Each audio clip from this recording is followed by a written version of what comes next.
¿Cómo les va? Una vez más nos encontramos en Grandes Documentales por ABC TV. Un gusto estar aquí, un gusto que nos acompañen una vez más en este programa donde semana a semana vamos repasando la vida, la obra, los lugares de los hombres y mujeres que fueron incorporando elementos, forjando de alguna manera el patrimonio intelectual de Occidente, de la humanidad. Hoy volvemos a nuestros lugares congenio. Vamos a hablar de un lugar de Francia, la Bretaña, allá en el vértice occidental de Francia, sobre el Océano Atlántico, en el Mar del Norte, allí en el Canal de la Mancha, donde nació, vivió y trabajó gran parte de su vida un intelectual, un escritor que tiene una particularidad muy importante. Estamos hablando de François-René Chateaubriand, quien se lo considera el padre, el fundador del romanticismo.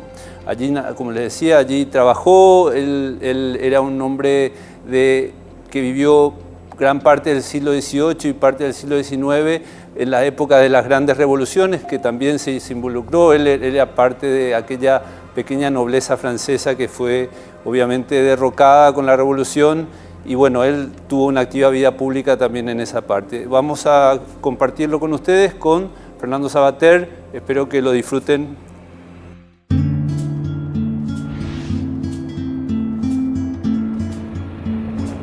Fue el ídolo de juventud de escritores como Gustave Flaubert y Victor Hugo, y referente indiscutido para clásicos como Charles Baudelaire y Marcel Proust. Fue presentado en la corte de Luis XVI y testigo de la Revolución Francesa. Fue embajador, ministro plenipotenciario, se ganó el favor y después el odio de Napoleón Bonaparte y asegura que conoció a George Washington en Estados Unidos.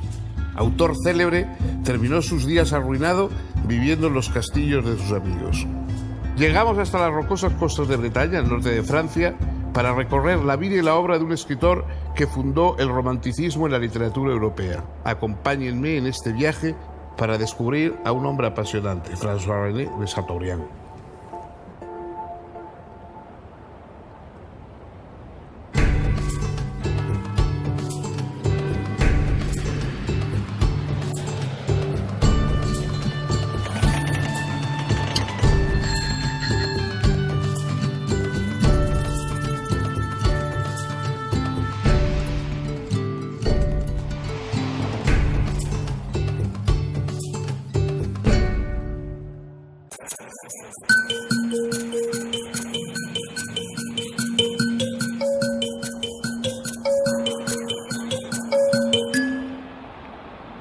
Hemos venido hasta Bretaña, concretamente hasta Saint-Malo, en busca de la pista humana y literaria de François-René de Chateaubriand.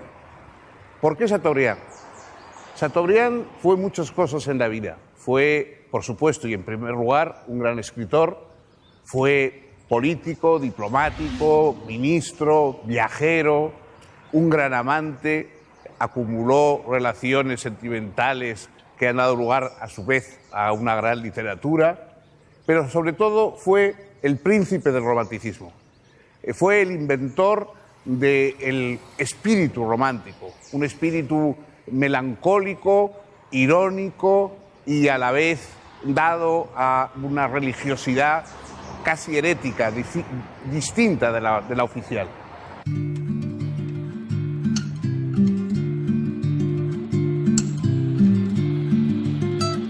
Gustave Flaubert asegura que el paseo sobre las murallas de Saint-Malo es uno de los más bellos que pueden hacerse.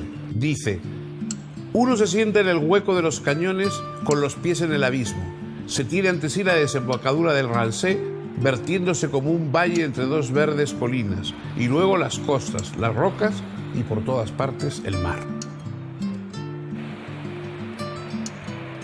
Saint-Malo no es más que un peñasco. Se alzaba en otro tiempo en medio de una salina y se convirtió en una isla por la irrupción del mar que en el año 709 excavó el golfo y puso el monte Saint-Michel en medio de las horas. En la actualidad el peñasco de Saint-Malo se halla unido a la tierra firme solamente por un malecón, llamado poéticamente el Sillón. El Sillón es azotado por un lado por la pleamar y por otro lo lava el oleaje que da un rodeo para entrar en el puerto. Una tempestad lo destruyó casi por entero en 1730.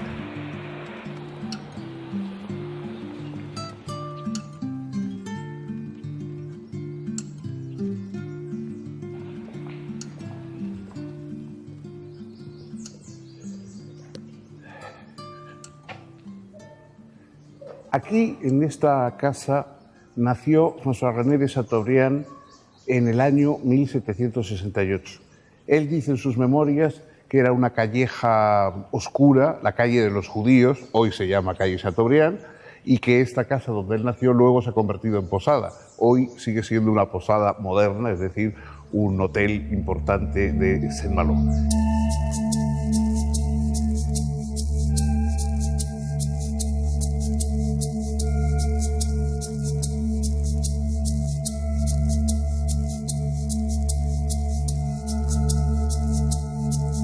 Estamos en la habitación donde nació Chateaubriand.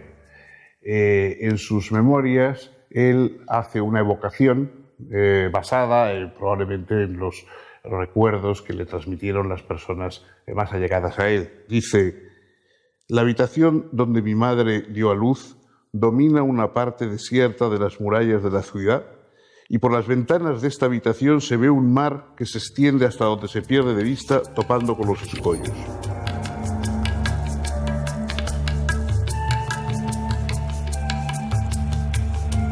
Chateaubriand hace una evocación de sus padres, contraponiendo los caracteres de la madre y del padre, que es muy significativa geográficamente, pero también es interesante porque en cierta forma refleja la propia contradicción, la dualidad que había dentro de Chateaubriand entre el gusto por la vida social, la representación, etcétera, y también por la soledad, la melancolía.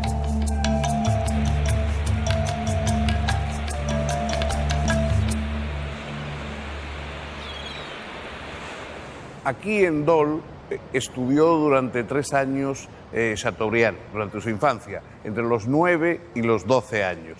Y un detalle curioso es que existe una estatua de Chateaubriand niño, que es algo muy poco usual, sobre todo cuando el autor ha muerto a los 80 años. Pues esta es una estatua que representa a Chateaubriand niño, es decir, en esa edad de la primera adolescencia, entre los 9 y los 12 años. Hay una inscripción que reproduce un texto del Genio del Cristianismo que en cierta medida es una especie de clave de lo que puede ser el romanticismo, la melancolía romántica. Dice: habitamos con un corazón pleno un mundo vacío y, sin haber utilizado nada, estamos cansados de todo.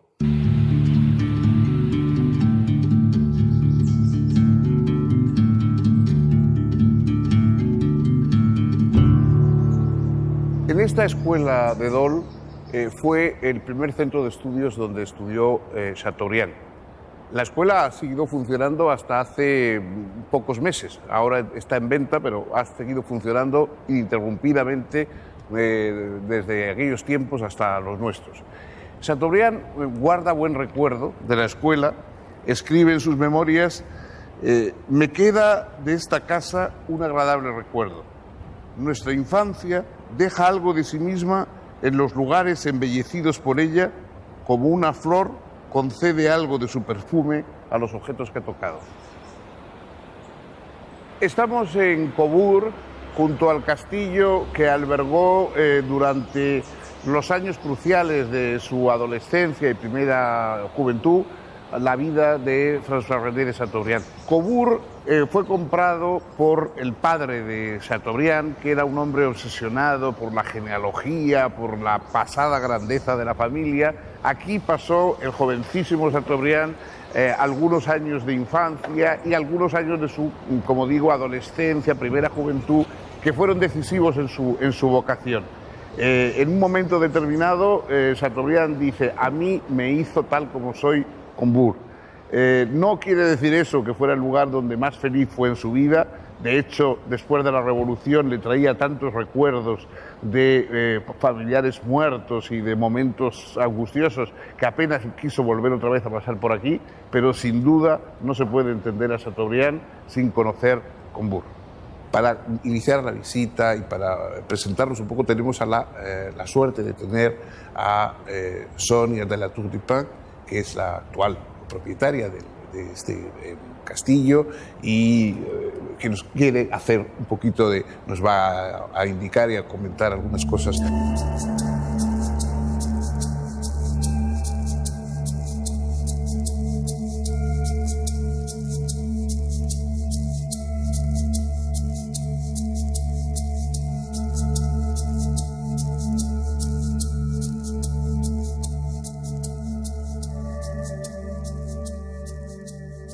Combourg fait partie des marches de Bretagne. Ce qui l'a rendu célèbre, c'est François-René de Chateaubriand, qui arrive à Combourg en plein XVIIIe siècle, en 1777, à une époque où on n'habite plus du tout sur ce genre de bâtiment. Et jusqu'à là, cet enfant qui a vécu en toute liberté à Saint-Malo va découvrir à Combourg une toute autre ambiance. Il va vivre le château fort avec son obscurité, son manque de confort, son manque de lumière, entre un père sévère, une mère mélancolique. Et tous ces éléments vont jouer sur son imagination à tel point qu'il restera à jamais marqué par ce lieu. C'est dans les bois de Combourg que je suis devenu ce que je suis, écrivait-il. En effet, les 2 années où il vivra entièrement à Combourg, entre 15 et 17 ans, l'histoire de ces armoiries vous est racontée sur la voûte. Les fleurs de lys sur fond azur sont les armoiries des rois de France. Il s'agit du roi Saint-Louis qui, présent à la bataille de la Mansour en Orient, pendant les croisades, aura la vie sauvée par un Geoffroy de Chateaubriand. Et pour remercier cet homme de sa bravoure, le roi lui donnera cette devise et cette armoirie. Et pour commémorer l'événement, toute la voûte de Givre va se voir peindre les armoiries des compagnons d'armes de Geoffroy de Chateaubriand. Ils ont à gauche de la chapelle a été décorée aussi.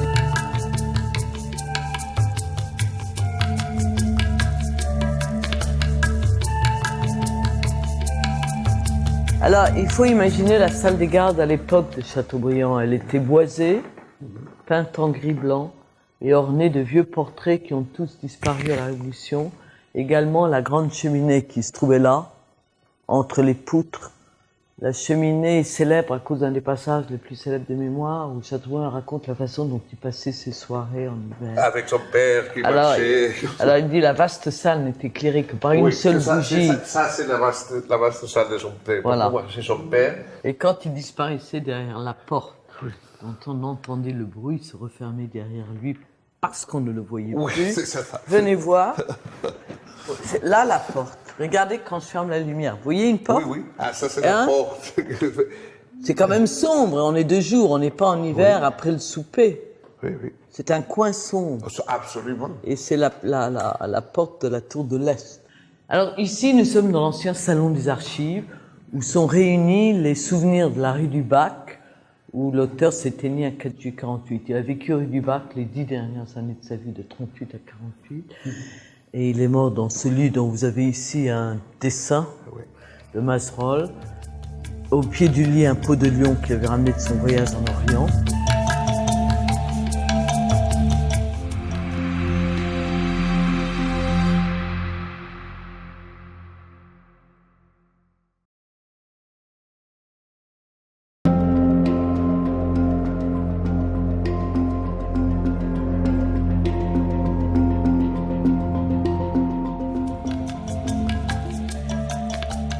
Este era el dormitorio de Chateaubriand. Hasta aquí ascendía todas las noches para dormir.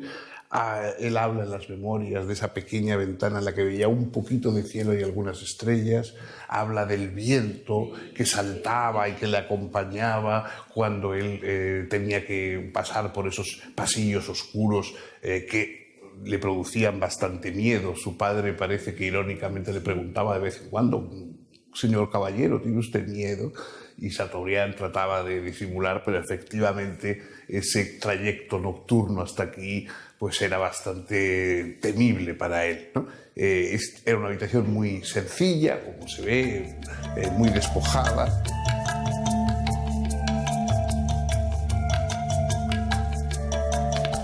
Este es el jardín a la inglesa que se hizo a posteriori, cuando se reconstruyó el castillo. Naturalmente aquí ya lo que había era bosques, terreno, digamos, no ajardinado, porque en torno a una fortaleza no hubiera cuadrado un jardín, y este jardín es el que ha aprovechado un poco el terreno, también basándose en los sueños que el propio Chateaubriand proyectaba de belleza, etcétera, sobre estas tierras que él tanto vio en circunstancias tristes incluso para él, ¿no?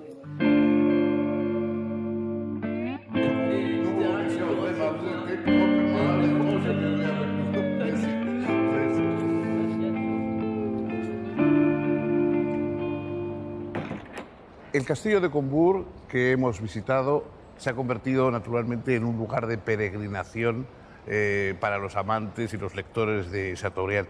Y él, curiosamente, previó este acontecimiento y cuenta en sus memorias algo que parece dirigido a nosotros.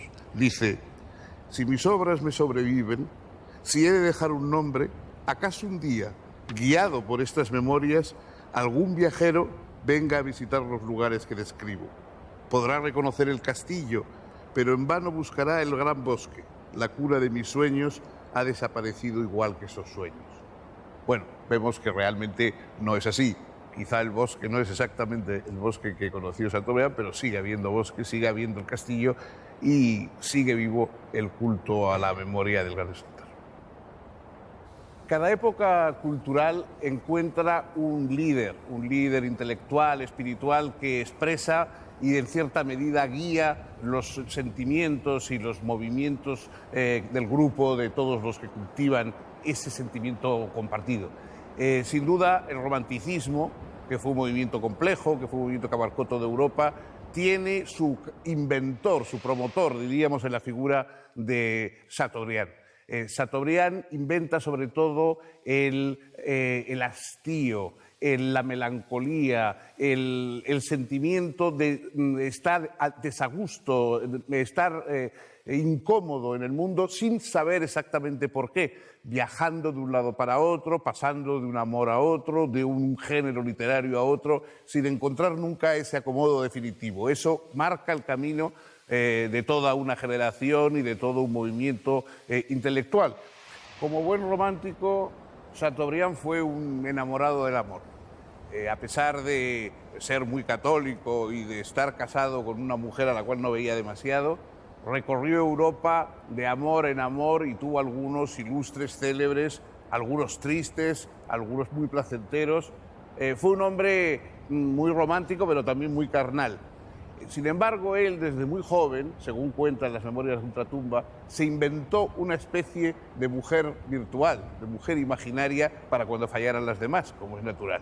Él la llamaba la Sílfide y estaba hecha de todas las mujeres que él conocía. La verdadera persona que le entendió intelectualmente y a la cual vuelve siempre de una manera o de otra es Madame de Recamier.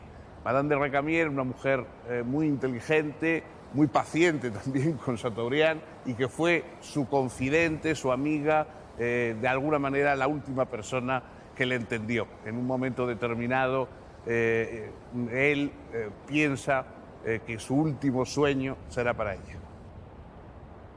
Si hay un tema central en todas las memorias de Ultratumba de Chateaubriand, esa extraordinaria recopilación de recuerdos, poesía, sentimiento, si hay, digo, un tema central en esa obra es sin duda el tiempo, el paso del tiempo, la fugacidad, el asombro ante el tiempo que se va. De hecho, Proust, en buena medida, recuperará esos mismos sentimientos en busca del tiempo perdido, que es en gran forma también un homenaje a Chateaubriand. Chateaubriand está durante toda su obra, durante toda esa inmensa obra, obsesionado y constantemente encuentra motivos para recordar el tiempo y asombrarse de cómo nos arrastra, de cómo somos un juguete en sus manos.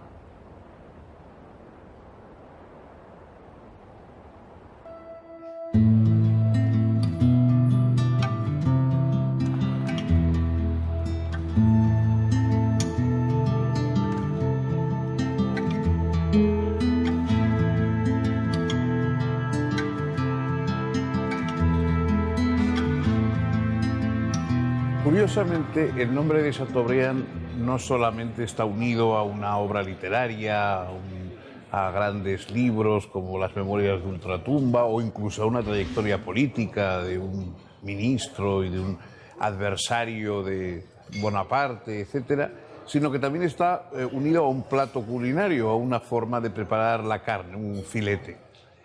La historia es relativamente curiosa. Cuando Chateaubriand fue de embajador a Londres, en una de sus misiones diplomáticas, se llevó consigo a un famoso cocinero francés, Montmirail, que había sido cocinero de Napoleón.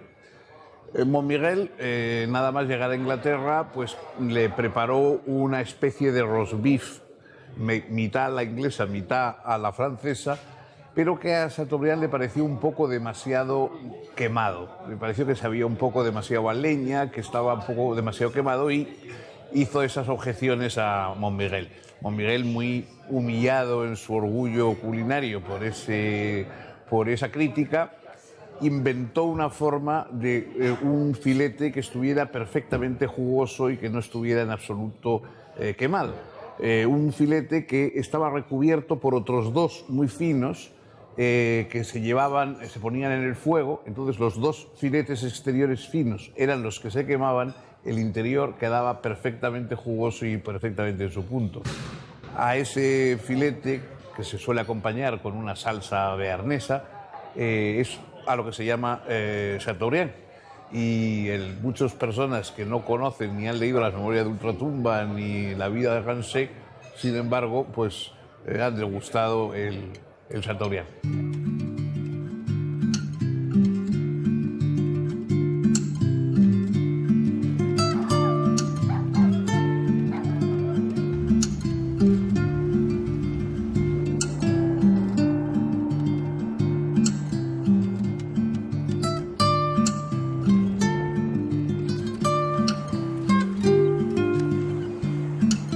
Estamos en el castillo de Fort-Lalande, una de las fortalezas medievales más visitadas y más conocidas de Bretaña. Parece que aquí había un enclave ya en el siglo X. El entonces duque de Bretaña, que se llamaba Alán de la Barba Torcida, dio la concesión de este castillo a los señores de Gollón. Los señores de Gollón-Matignon fueron los dueños del castillo durante siglos. En el siglo XIII se edificó lo fundamental de la construcción actual, que luego ha sido modificada y reparada a lo largo de los siglos. Aquí se acumula todo tipo de acontecimientos históricos, batallas de los bretones contra los franceses defendiendo la independencia de Bretaña, contra los ingleses. De todas maneras, este lugar es un lugar histórico, es un lugar que es uno de los emblemas, junto al Mont Saint-Michel y algunos otros, uno de los emblemas de Bretaña. El castillo del conde de Bede, tío de Chateaubriand, se hallaba a una legua de Plancoët. Todo en él respiraba alegría. La hilaridad de su tío era inagotable. Monsoix estaba lleno de familiares que vivían en los alrededores. Se tocaba música, se bailaba, se cazaba y se bromeaba de la mañana a la noche. A Chateaubriand le gustaba tanto cazar y correr como leer y escribir. Estamos en el Château de Monsoix, cerca de Plancoët, que es la vivienda que más conserva el ambiente donde vivió Chateaubriand. La casa pertenecía al tío materno de Chateaubriand y aquí nos encontraremos con un descendiente directo, un bisnieto de sobrino de Chateaubriand, el vizconde Charles de Bois-de-Monts, que nos mostrará la casa, que se conserva prácticamente igual, con el cuarto de infancia de Chateaubriand, etc.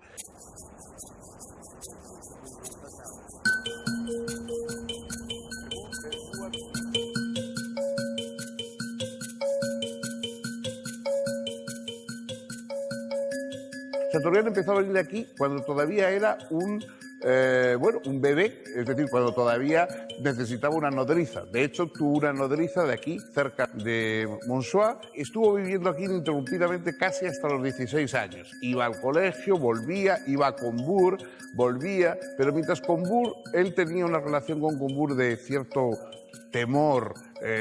Combourg era intimidatorio, la presencia del padre, etc. En cambio, Monsoix era su paraíso, según él decía, un lugar de risas, un lugar de juego, un lugar de compañía con sus primas.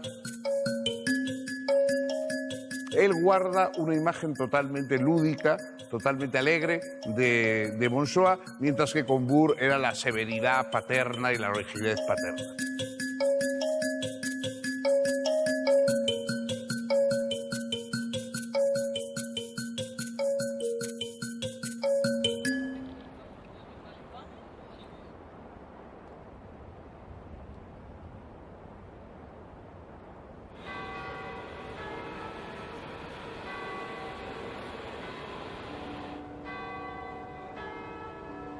Estamos en la librería L'Odyssée en Saint-Malo, una de las más destacadas de la ciudad, para ver un poco el ambiente de los libros que se venden en esta ciudad bretona.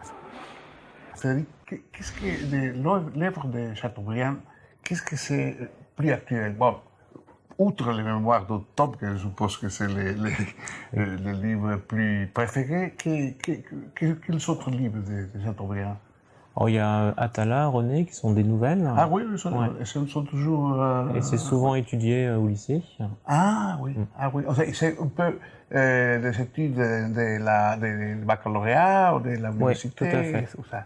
Et je vois que toujours il a parlé des essais, non? De Michel Crépy. Il y a des essais, des colloques, il y a des biographies en permanence. Ça, toujours il y a un mouvement. Et j'ai vu, parce que j'ai beaucoup les livres de mer, et j'ai vu que vous avez toute une section exclusivement. Ça, c'est propre de cette ville. Propre de Saint-Malo, tout ce qui est littérature de Corsaire, de Flibustier. Toujours il a eu un intérêt vivant pour ça.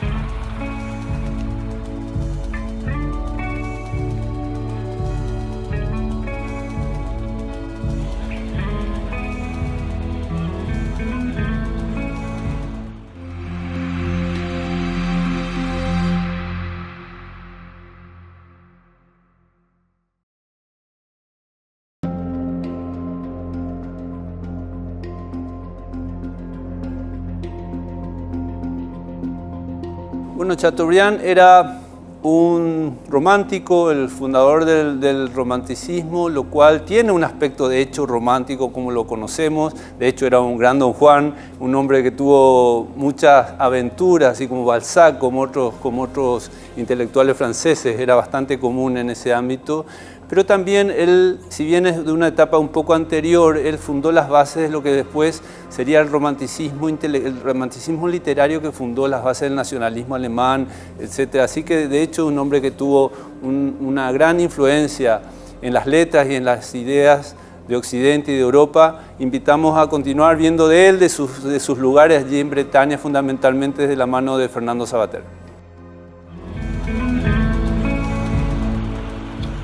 Después de la Revolución, cuando volvió de América, Chateaubriand ya no volvió a pasar por Combourg. Había muerto su padre, había muerto su madre, habían muerto personas muy queridas como el hermano mayor, que fue guillotinado, etc. Y él tenía muchos recuerdos negativos, digamos, ligados ya a su vida pasada. Entonces él venía a ver lo que le quedaba de familia, como decía él, que eran sus hermanas. Sus hermanas vivían en Fougères. Esto era una zona todavía casi campestre de la Bretaña y él solía venir acompañado de su hermana Lucille. Aquí venían las otras dos hermanas, Julie, que era la condesa de Farcy, que estaba casada con el conde de Farcy, y Berigne. Y él venía con Lucille, que era esa especie de espíritu sencillo, que disfrutaba con todo, y aquí en esta pequeña vida social él recuperó un poco el calor de su familia, el tiempo que duró, que ellas vivieron aquí en Fougères, en la Bretaña. Grandes escritores, muchos admiradores ha tenido este castillo y muchos de ellos han ido siguiendo precisamente las huellas de Chateaubriand.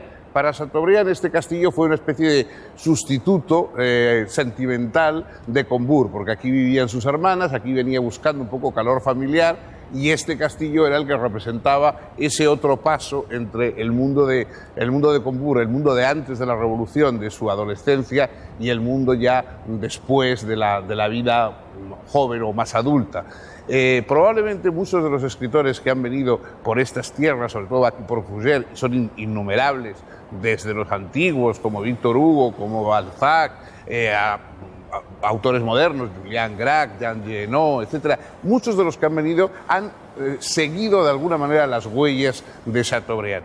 Quizá el que lo dijo de una manera más explícita fue el propio Victor Hugo, que cuando era joven tenía como lema ser Chateaubriand o nada. Lo que se conoce como Bretaña es un territorio de 30.000 kilómetros cuadrados acostado sobre el Canal de la Mancha. Una región costera, profusa en acantilados y cimas rocosas, que se extiende hasta el agua. Por estar ubicada entre regiones diversas, en Bretaña se han hablado históricamente distintas lenguas. El francés, que es la lengua oficial y la más utilizada, el celta, que descendió desde Gran Bretaña y se propagó en grupos reducidos, y por último el galo, una lengua romance cercana al francés, de ecos más callejeros o coloquiales.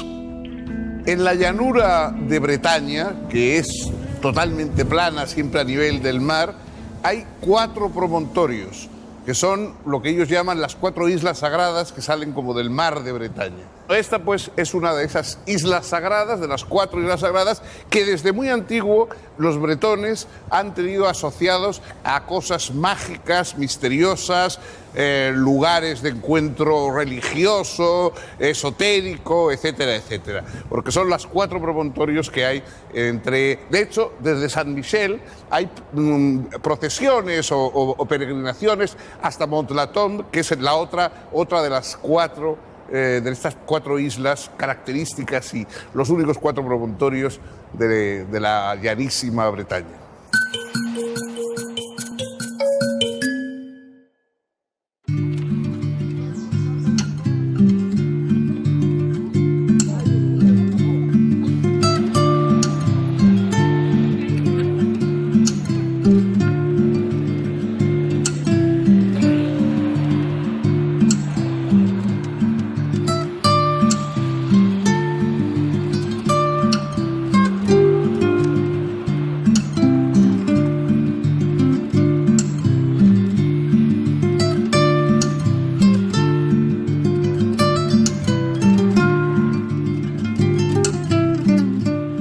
Quizá para hablar de Chateaubriand, una de las personas más indicadas sea Jorge Edwards, que es un gran escritor, Premio Cervantes de Literatura y además un diplomático a lo largo de muchos años. En este momento le tomamos cuando es embajador de Chile en París. Ha tenido la amabilidad de querer estar aquí con nosotros para hablar de Chateaubriand, como lector, porque es un gran conocedor de la literatura francesa, pero también de alguna manera como hermano de armas, como doble hermano de armas. No tanto como eso, porque Chateaubriand tomó una línea decididamente antirrevolucionaria muy desde el comienzo de la Revolución Francesa. Además, fíjate, Chateaubriand conoce de la Revolución durante una visita que hace al Parlamento de Rennes, al Parlamento de Bretaña, y va de joven, es la primera vez que va para allá, y en vez de encontrarse con una sesión normal, se encuentra con todo el mundo discutiendo en una confusión completa, con algunos parlamentarios que se suben arriba de unas sillas, uno rompe una silla y están discutiendo con gran acaloramiento porque ya hay noticias de los levantamientos en París y de los comienzos de la Revolución. Y él al comienzo no toma una decisión clara, considera, él es lector de los escritores de su tiempo y considera que hay ciertas razones que pueden justificar la Revolución. Pero después llega a París y claro, ahí se encuentra con los excesos de la Revolución.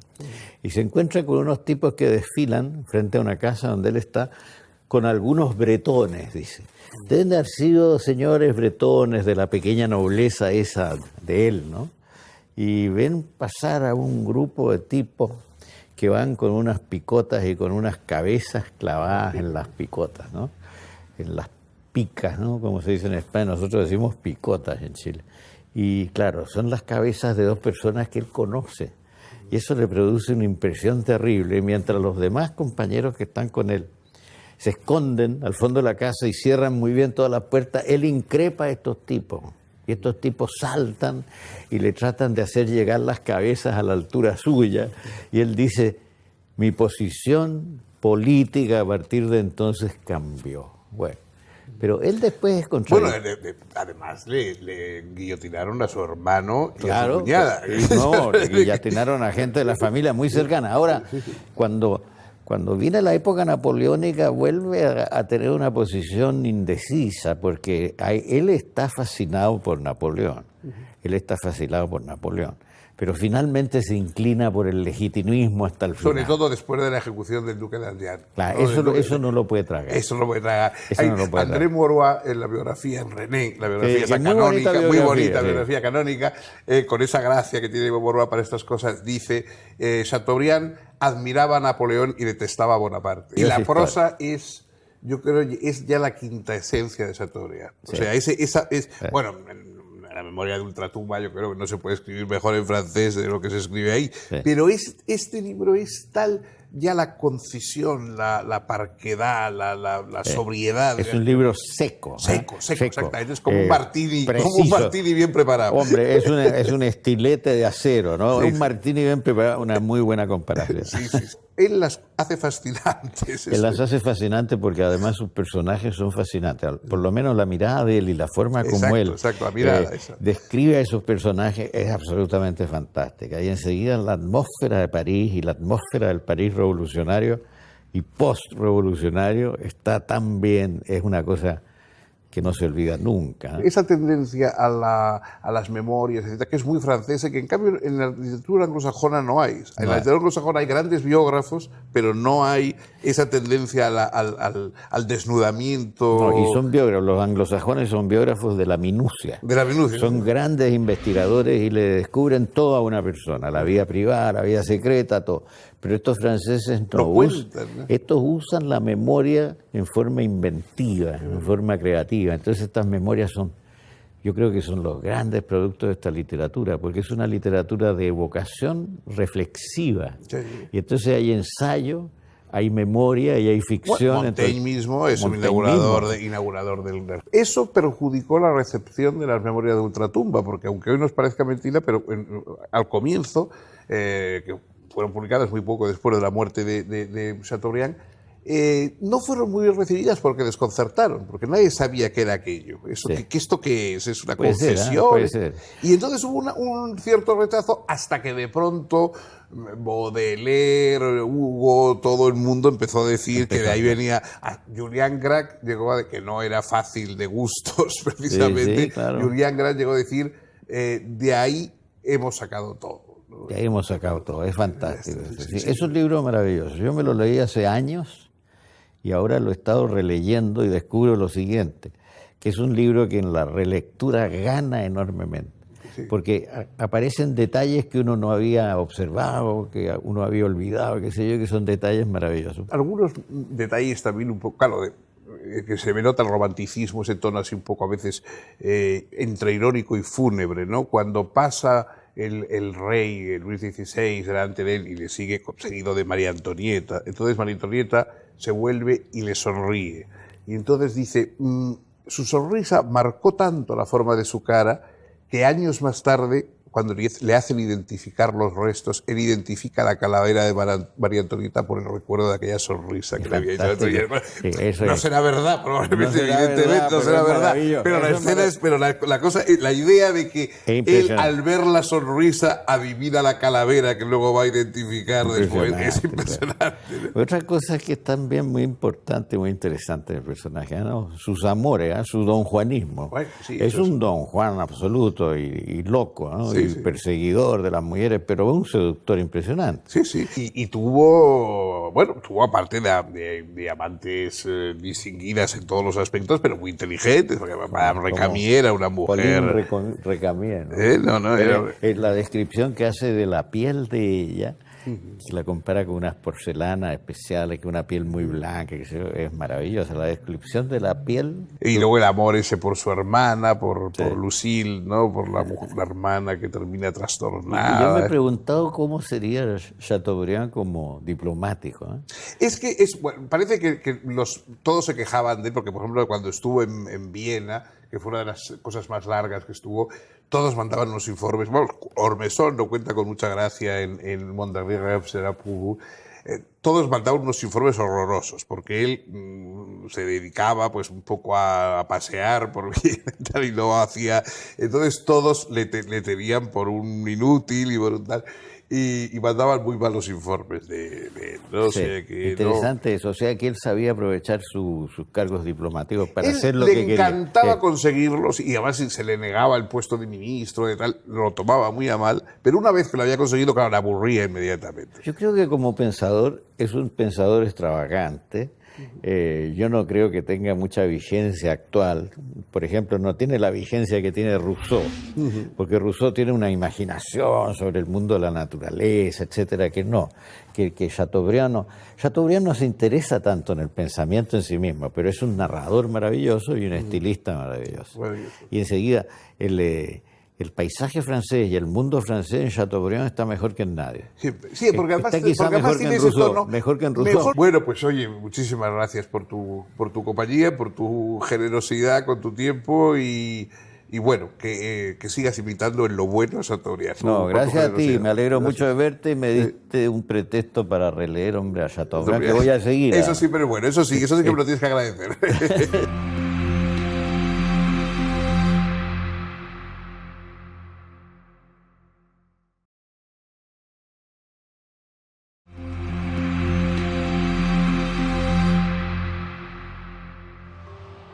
Chateaubriand escribió: he gozado de una posición lo suficientemente singular en la vida como para haber asistido tanto a las carreras de la Quintana cuanto a la proclamación de los derechos del hombre, para haber visto la milicia burguesa de un pueblo de Bretaña y la Guardia Nacional de Francia, el pendón de los señores de Combourg y la bandera de la Revolución. Soy, en cierto modo, el último testigo de las costumbres feudales. De esta forma, el autor miraba hacia el pasado de lo que había sido, de lo que había ocurrido, y entendía algunos de los cambios fundamentales que se estaban dando en el centro del mundo. Y el centro, en aquel momento, era Francia. Aquí en Dol de Bretaña tenemos este comptoir de familia que era una antigua posada y que tiene un doble interés literario. Por una parte, Víctor Hugo y Jeanne Drouet, su amante, pasaron aquí una noche. En esta misma posada pasó una noche los despojos, el cadáver de Chateaubriand, cuando fue traído desde París hasta Bretaña para ser enterrado en Saint-Malo. Tenía que venir aquí a la Catedral de Dol. La catedral estaba en obras, no pudo albergarlo y pasó la noche aquí en esta posada hasta ir a su último descanso en Saint-Malo.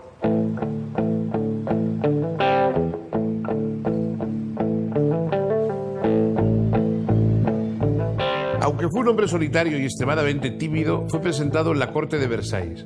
Conoció a Luis XVI un día de cacería e incluso le dirigió la palabra durante el juego, algo excepcional para un principiante. Faltaban solo 6 años para que el monarca subiera al cadalso en enero de 1793. Estamos aquí en la cumbre del ayuntamiento de Saint-Malo y también la cima del museo que está en el propio ayuntamiento, y tenemos una panorámica perfecta donde podemos resumir los acontecimientos de la vida de Chateaubriand ligados a Saint-Malo. Ahí tenemos el lugar donde nació, la casa natal. Ahí está la casa que compraron sus padres y donde vivió en su primera infancia, la catedral donde fue bautizado. Esta es la playa donde él jugaba de niño y cuenta cómo desafiaban a las olas pasando por un estrecho pasadizo que había en la propia pared. Allí está la tumba, en esa punta del Gran B. Aquí en el sillón, en este paseo, es donde se dice que conoció a su mujer, a Celeste, y bueno, aquí está el puerto de donde salió en barco hacia América en su primer gran viaje y, digamos, el comienzo de su vida pública. Chateaubriand visitó durante 5 meses Estados Unidos, donde, según él, conoció a George Washington, primer presidente de los Estados Unidos. Esta breve instancia le inspiró sus novelas exóticas Les Natchez, Atala y René. A partir de 1800, cuando Chateaubriand regresa a Francia después de su exilio en Inglaterra, trae entre sus manos las primeras páginas del ensayo El genio del cristianismo, que publica en 1802.